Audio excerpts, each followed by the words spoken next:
Night fell heavy over the valley, as if the sky itself sensed disaster.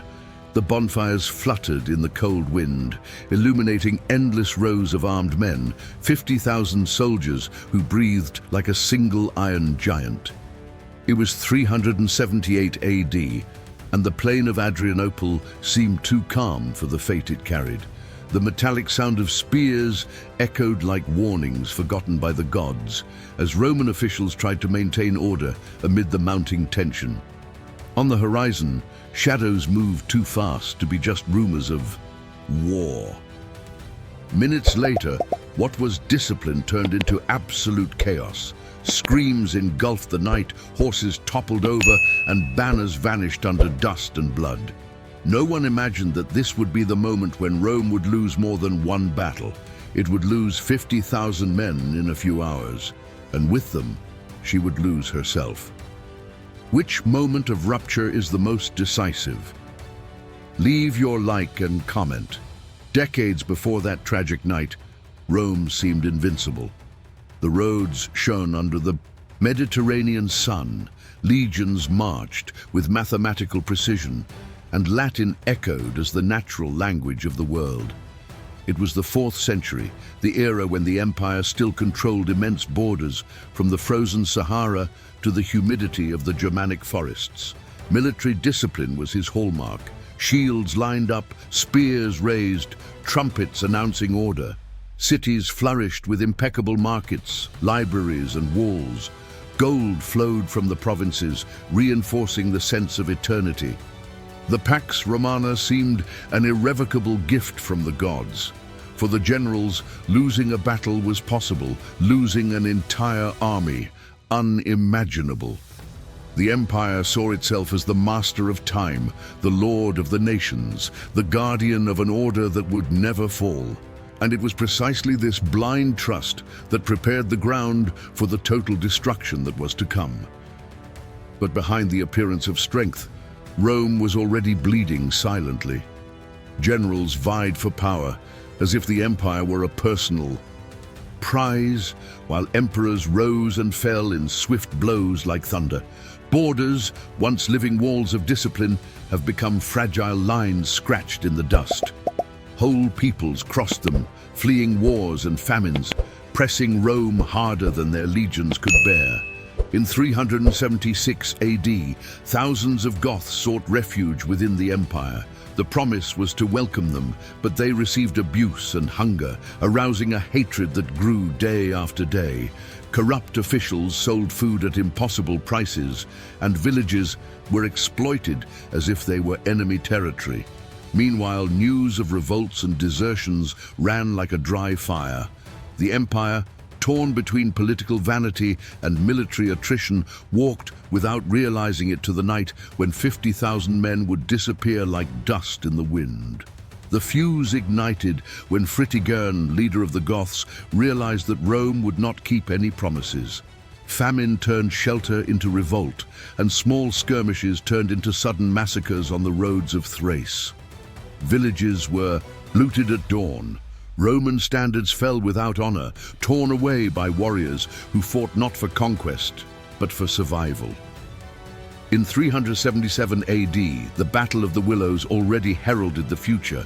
Exhausted legions, indecisive commanders, enemies that seemed to sprout from the ground itself. Messengers arrived too late, orders contradicted each other, and the provinces cried out for reinforcements that would never come. Rumors of internal betrayals grew, generals accusing other generals, while cities burned under the orange sky. Each defeat eroded another piece of Roman confidence. It was as if the empire, once master of the world, began to stumble on its own feet. The silence before the storm would only make everything worse. When the sun of August 9th, 378 AD, began to fall, the legions believed they had the upper hand. Emperor Valens, eager for glory, ignored advice, underestimated the Goths, and advanced without waiting for reinforcements. The sweltering heat made the metal burn on the skin, and many soldiers marched with dry throats. In the distance, the dust formed a living wall. But Rome thought it was just an enemy retreat. It wasn't. It was the trap. The Gothic cavalry, hidden behind hills, waited silently like an animal about to attack. The ground shook under hooves, and a rumble crossed the plain as thousands of horsemen suddenly appeared, closing the escape routes. Night fell at its worst, swallowing shouts, banners, and orders. The Roman formation shattered like glass. And there, in the dark, the disappearance of the 50,000 men began. The darkness fell like a heavy blanket, erasing any hope of organization. The torches were knocked down in the confusion, leaving only the metallic glow of the blades reflecting distant lightning. Screams mingled with groans, orders were lost in the hot wind, and many soldiers fought without knowing whom.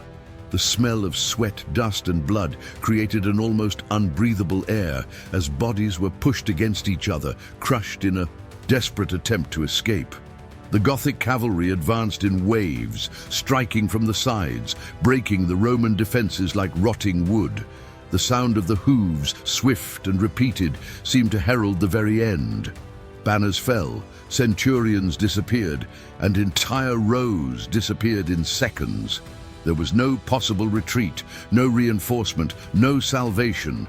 Just emptiness devouring 50,000. At the height of the chaos, when smoke hid the horizon and dust turned men into shadows, the final tragedy approached. Emperor Valens, surrounded by a few guards, tried to reorganize the impossible. His horse trembled, frightened by the screams that echoed like thunder. At his feet, the ground was covered with broken spears, torn shields, and indistinguishable bodies. A stray arrow struck one of its officers. Another crossed the air and almost reached it. Desperate, Valente ordered a retreat. But there was no way out, only the circle closing. Wounded, the emperor was taken to a nearby house where he sought shelter. The building, however, was quickly surrounded by the Goths. Within minutes, lit torches turned the refuge into a pyre. Valente disappeared in the fire with no body found, no funeral, no honor. The emperor's death was not just an end. It was the symbol that Rome was on its knees. When the sun finally rose, the light revealed a scenario that no chronicler could describe. Without trembling, the low fog hid some of the horror, but the silence said it all. Where there had been disciplined ranks, now only bodies remained scattered like seeds in a dead field. Twisted helmets gleamed among dry pools of blood. Burnt banners swayed like ghosts in the wind, and riderless horses wandered in confusion. The few survivors walked in a daze, without weapons, without direction, like men torn from their own souls. Messengers rushed to warn Constantinople, but his words stumbled. In his mouth, the army, it's gone. It was not just a military defeat, it was the breaking of a pillar of the empire. Rome, which had once intimidated the world, now saw its greatest strength disappear in a single night. And with it began the ruin that would echo for the following centuries. The news of the loss of 50,000 men swept through the empire like an earthquake. Constantinople went into mourning, senators argued in panic, and generals looked for culprits, but no one could understand the real dimension of the disaster. The Battle of Adrianople didn't just kill soldiers, it destroyed the backbone of the Roman army. Veteran legions, trained for decades, were wiped out in hours. The borders were naked, exposed, vulnerable to any attack. The military prestige, absolute pride of Rome for centuries, collapsed before peoples who had previously feared its golden eagles. But paradoxically, something remained: the memory of the mistake. Historians, centuries later, would see that night the visible beginning of the end, the moment when Rome realized that it was not eternal. From pride was born the fall. From the fall, the lesson was born. The night 50,000 men disappeared changed the fate of the world. That night was not only a lost chapter in history, but the ultimate warning that no empire, no matter how large, resists when it ignores its own signs of weakness. The disappearance of the 50,000 men showed that Rome had not fallen from a blow, but from blindness, pride, and an inability to hear the sound of the cracks that were already echoing from within. Today, looking at Adrianople, we still feel the weight of the dust that swallowed dreams, glories, and centuries of power. Every banner burned, every centurion gone, every silence after chaos carries a reminder. Ruins begin long before they fall. Now, I want to hear from you. What event symbolizes the end for you? Subscribe, comment your opinion, and share so that more people know this story that marked the fate of the world. Final catchphrase: sometimes the end comes on the night when no one notices what has already died.